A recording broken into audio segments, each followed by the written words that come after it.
everybody. Hi. Thanks for staying around. How y'all doing? Okay? Good. Kind of like in the middle? Okay, fine. That's good enough. Okay, so, have you read any kids' books lately? Yeah. Yeah? Yeah, I read some lately. I was reading to my little friend, and I was interested to find that the depiction of animals kind of hasn't changed. It's the same, since I was a kid. The alligators are still flopping their tails, all bulgy-eyed. The owls are still hooting, right? And I wondered, what if you took a kid's tale, all rhyming and everything, but it was updated for the animals of 2014. So that's the premise of this poem. So there's different perspectives of animals. See if you can pick out how many there are. Okay, the different perspectives. Animal moves. The new old burying ground. Coyote, I would like to run, but instead I trot. These 4 feet tips float and skitter ground. Horse, they call me fleet when I blare my feet, like the speed of God herself, all triple crowned. Wild steed, I once thrummed the west, prairie plains, handsomeness, now I only pastel merry-go-round. I wait by your side for a place to reside. On your lunch break, you chomp and complaints expound. An occasion with, if only you and I in union bent our manes, a deep scission would rip profound between thou and thy, ye and we, trunk and tree, skin and eye. But then it passes, and being again is unfound. Ourselves, yet malformed animals, to ancestral heirs allot the background. To accounting sheets, stockholder shares, we chain hairy wrists as if law iron bound. Thus in cars and jeeps we pass by the heaps of thwarted mammals in a new old burying ground. I claim I'd like to walk, but to work I drive. In air my carbon, 38,000 pounds. I'd like to lick this icy slick glacier, but by mainland drift, it's been blackened and browned. By the ziggity-zag trail of NASDAQ and contrails, our eyes upturned are spellbound. Like children in school, we act as fools, only later ask why we super clowned. Decades hence, in our defense, invented for our gen the term dumbfound. Our kids, sick with furry siblings dead and drowned, will ask, is this your best in the category of hand-me-downed? Wail, I like to wing, but only echo. Spirit songs in the sea's ultrasound. Now another's here, the squeal low boat on my forfeit ear. No, its tests rebound. It sounds like ungrace, like an ending place. Oh Lord, my 3-ton soul runs aground.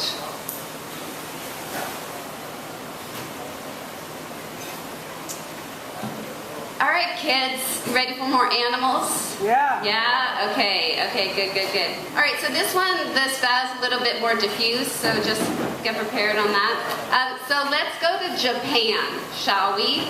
Okay, so there's this animal called a dugong, which is kind of a relative of the manatee, which we've mentioned before tonight. And on Okinawa, the U.S. Navy is building a base this year, this is news, where 3 of the 55 remaining dugongs feed. So we're going to set up a base where these 3 remaining dugongs of 55 feed. And a local scuba diving guide, who's named Takuma, said, Our folk tales tell us that gods from Nirai Kanai come to our islands riding on the backs of dugongs, and the dugongs ensure the abundance of food from the sea. This one is called Reachback Mammal. And do you remember when you had a tail? By the way, do you remember that? No one remembers that? Okay, do that as a meditation tonight when you go home. Okay. All right, Reachback Mammal. If I could do the opposite of being, if you were before, after, and between, if when astonished threads blazed, if sun, not ATVs, twirled spires of endangered Sonoran desert, flat-tailed horned lizard, if we were anything other than meaning, if abstracted from herd, I could only tell you what I heard in the gestures of discomfited mammals, the twine unseen strung across etheric tails. Reach back, mammal, to where your tail once sprouted, and your ass bone only start of circuit that shushed through valve and from red clump originate. You remember, don't you, who are none other than story flesh, how once were clay? Oh, but you insist you are float air. You are before and will never be a verb declension. Are, were, was, am, will be. No, only you, fixed eternity. Don't worry, I too, we are now in bed with decay. Click here to view stochastic stimulation of exponential decay. There is a formula for that, and something like me, dissolved in half-life, has used 1/8 of 1/4 life to make it. It wouldn't bother me to be so aloft, but I, auditory calls of animals, I am animal who Japanese dugong, like manatee feed, Okinawa grasses, only 55 left, where U.S. Army would make a base, their feeding trails to erase. But ancient our gods from Nirakanai afar came to these islands, riding on the backs of dugongs. Dugongs ensure the abundance of food from sea. Our dugongs give warnings of any tsunami. And can I attest so much of my teeny messages? Increasingly dilute, like the ocean acidification which precipitates dissolution of carbonate ions, necessary to build shells of coccoliths, oysters, and mollusks. Who can't as well make shells and plates out of calcium carbonate? You say, why should I care? And I can't make you. Just as you didn't make yourself. Someone thing else made you. The veil of all creation. Reach back, for God's sakes, mammal, temporary, ancestral, reach, reach.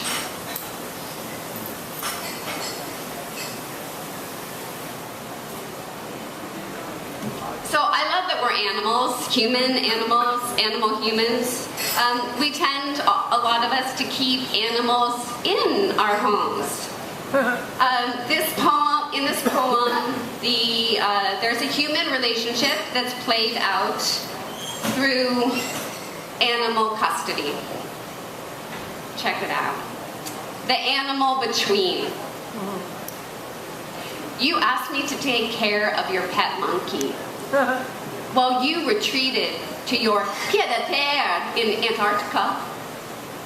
I agreed, for I liked the way it hung on me, the curl of its tail around my nape. As in my armchair, I tried to read. Besides, he said, I don't know who I'd trust Shishi with. Otherwise, I would give her back to the zoo. That got me, and you knew it would. How can I stand to see her abandoned 3 times over? Then you packed packed your home and were off to the Seychelles to find your roots. The monkey swung through my Oakland studio.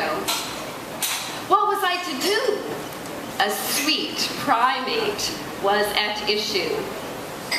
I kept saying yes by way of never saying no.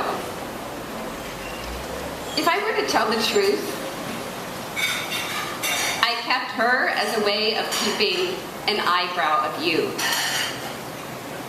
I reckoned someday you'd return to collect her and thus, by proxy, me. When you got back to this line of planet, though, you were a different man. I said, at least joint custody. You refused. All she or no she. Negotiations fell. Words, none.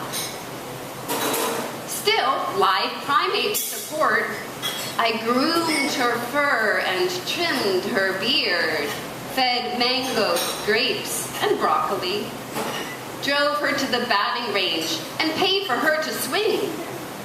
No lawyers for monkeys. Amid bliss, each day I stroked my rage. Finally, some god saw fit to make a difference. While airing Shishi in her web-protected range in the Oakland Hills, a mountain lion emerged to lunge at her. I did what any guardian would do, stepped between to protect. Apex predator opened, gash in leg. A simple slit in thigh. It gushed. Bystanders drove me to amphitheater, surgical. ER doctor asked if I'd like to stare inside to marrow. Not now, I said, thank you. I texted you, need to talk about Shishi. You declined, am too busy. Finally, while I healed, but still swayed in fear, you roused and came to collect the animal between me and you would reared. Thank you.